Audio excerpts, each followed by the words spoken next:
nikuulize msikilizaji, ushawahi pewa lifti na mwanamke akiwa ndo dereva? Ushawahi pewa lifti? Usimamishe tu gari hivi na ukiangalia ndani ni mama mwenye kuendesha hiyo gari, na ukaomba tu mama nilikuwa naomba unisukume hapo mbele kidogo, nina shughuli fulani 1 2 3 hapo, nilikuwa naomba tu ni bagi hapo mbele. Ushawahi pewa lifti na mwanamke akiwa yeye ndio dereva?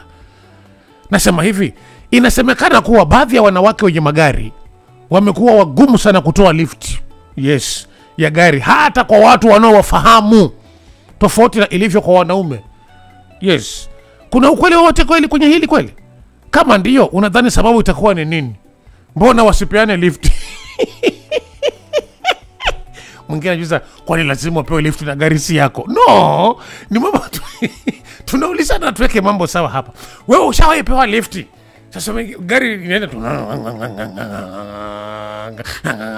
inatembea tu barabarani, alafu kiangalia ndani ni mama anaendesha hiyo gari, alafu usimamishe. Ushawahi pewa lift na mwanamke akiwa ndio dereva wa gari?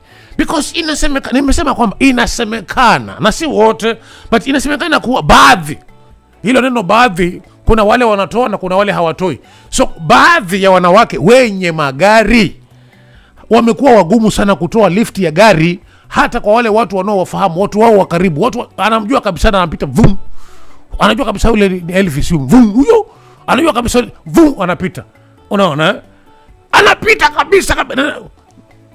Kwanza kwa kumenyesha, kwanza unaweza mwagiwa hata maji machafu barabarani, huyo ametoka mshale mama. Kuna kweli wote katika hili? Coco FM, ladha ya Pwani.